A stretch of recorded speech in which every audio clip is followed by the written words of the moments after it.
Yes, it is a challenge. Yes, it is a crisis. But it is also an amazing opportunity. And I want all Jamaicans to begin to think about the crisis in the sense of an opportunity. You had put on your roof and you didn't put on the hurricane straps. Well, and of course your roof was blown off, or maybe it wasn't. But when you're putting on back the roof, or when you look at your neighbor's roof gone, and yours somehow was spared by divine intervention, now is the time to put on those hurricane straps. I know that there are many Jamaicans who will be saying, no more zinc for me. I'm going totally slab.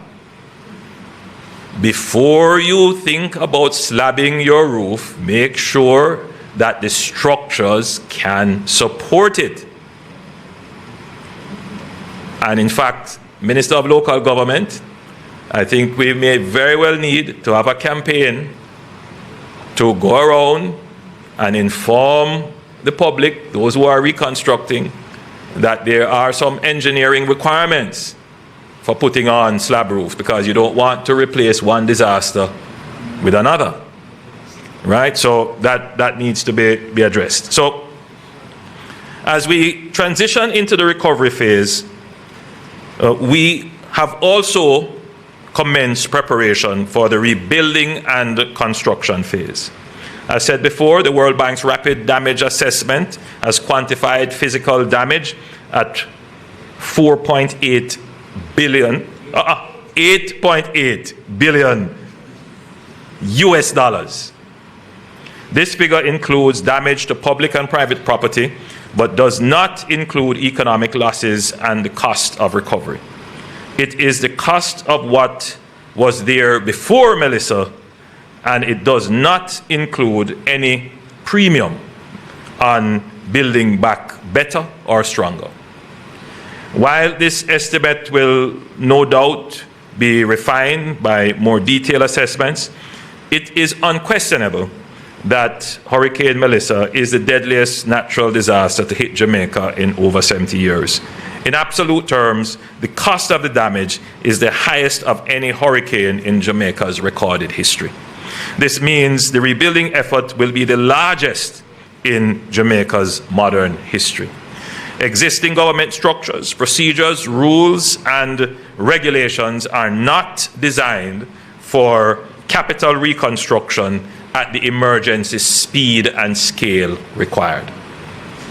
Our traditional decentralized ministry by ministry and agency by agency approaches and procurement and public investment rules, while appropriate in normal times, I don't believe so, were not designed to meet the scale and speed that will be required to implement an effective post-Melissa recovery in any practical time frame. Furthermore, having each agency or ministry of government mount its own reconstruction would, over the longer term, cannibalize operational capacity and further affect the delivery of public services. In addition, a fragmented ministry by ministry approach will not easily scale to meet the magnitude of the reconstruction challenge. We therefore need a dedicated reconstruction apparatus. The government will therefore establish the National Reconstruction and Resilience Authority, N.A.R.A, a statutory body with special powers to lead, coordinate, fast-track, and oversee national reconstruction, reporting directly to the Office of the Prime Minister. The N.A.R.A will focus on building back better, safer homes, climate-resilient infrastructure, better land use planning, relocation from high-risk zones, and taking the opportunity to introduce new industries and new businesses to areas that previously had no economic base. There is national and international precedents for this approach. It has been used in large-scale disasters, for example, in New Orleans in 2005 after Hurricane Katrina, in Canterbury, New Zealand after the Christchurch earthquake, in 2011, and also in Japan in 2011 after the earthquake and tsunami. In Jamaica too, Prime Minister Pattison established the Office of National Reconstruction after Hurricane Ivan. The N.A.R.A, as it was called, was set up as a special unit to coordinate relief and reconstruction. It was not established by an act of Parliament. The N.A.R.A will be much larger in scope, obviously, and scale, and established under special purpose legislation. Given the extraordinary powers that will be sought to expedite reconstruction, the N.A.R.A will be set up with a sunset date of 5 years, renewable by Parliament. So we're not seeking to have this established forever. It is a time-bound exercise, and it has to be time-bound so that we can actually meet the recovery and reconstruction date. If you leave it unbounded, people will believe that they have forever to achieve the targets. The authority's administrative expenditure will be financed from the national budget, as other agencies are. However, recovery and reconstruction activities will be financed initially from the National Natural Disaster Recovery Fund, the N.N.D.R.F. The N.N.D.R.F. was set up to receive the proceeds of Jamaica's disaster risk instruments, including Jamaica's catastrophe bond, policies with the Caribbean Catastrophe Reinsurance Facilities, CRIF, and various credit contingent claims with the IDB and the World Bank. These amounts will total approximately $650 million.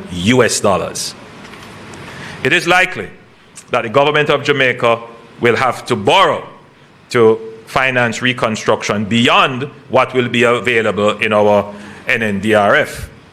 We have immediate access to approximately, and please note I use the word approximately, $500 million from the IMF's Rapid Financing Facility, the RFI. The RFI facility does not come with policy conditionality. So we will start this reconstruction effort with approximately $1.15 billion in immediate funds. This is significant.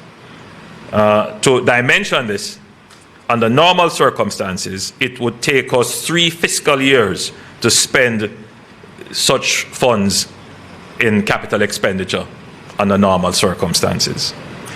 But let me just say this, because again, there is a lot of misinformation which is suggesting that the government of Jamaica is receiving huge sums. I would want, if it is possible, to display the grade assessment of damage, and just to look at what the infrastructure damage is. Just infrastructure. That's the one that you can say it's absolutely public, and I believe that was about $2.3 billion. If you can display that very quickly.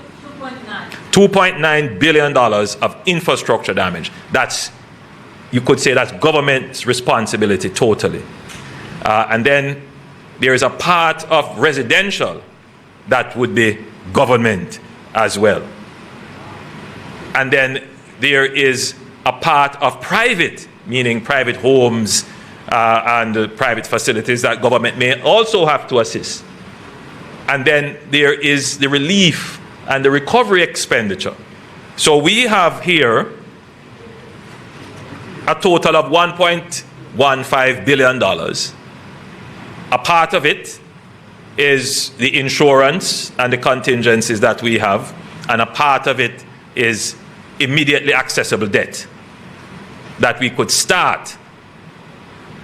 But just from the assessment here, which is not the final assessment, There is $8.8 billion of damage for which the government would more likely be responsible for at least half. So there is still a gap that will have to be funded, and that will have to be funded by additional borrowing. So those who are of the view that the government can engage in a spending spree, thank God they are not the government. The government has to be frugal. It has to be careful. It has to watch now more than ever. It has to watch every dollar that is spent. Because yes, we are in a good position, no doubt. We have never been in a position where a disaster struck and we don't have to be scrounging around to find $1.1 billion. We have it there. To start, we can start. That is because of the fiscal management of the government that built resilience in our fiscal affairs. But we are not out of the woods yet. And every dollar has to be carefully thought of. It speaks to a national psyche that the country must develop. If you can stand on your own 2 feet, stand on your own 2 feet. If you can help someone, help someone. Let the government focus on helping those who can't help themselves. Let the government focus on rebuilding the infrastructure that is for the public benefit. That must become the psyche of how we are going to get through this. So the N.A.R.A, the National Reconstruction and Resilience Authority, will have special powers to accelerate planning approvals, procurement, public investment and implementation, reducing delays for priority reconstruction projects in designated special reconstruction areas.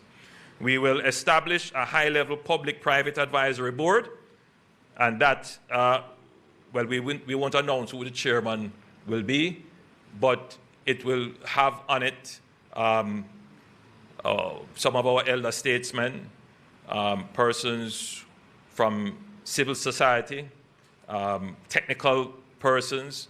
Certainly we will invite some of our multilateral and overseas partners to sit on it, to give us advice and to help. But it will be a multi-stakeholder board that will ensure that we are making the right decisions, there's transparency and accountability.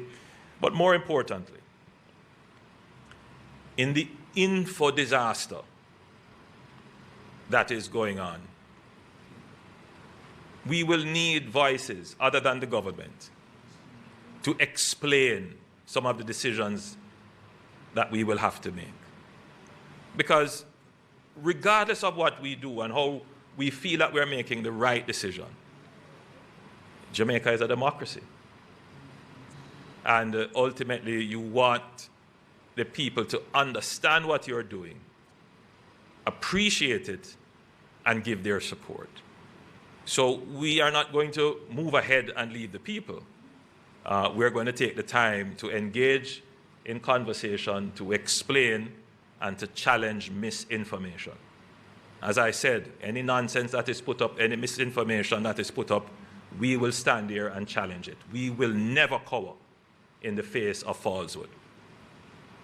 And that has been our position, and we will do it with dignity, and we'll do it boldly as well. So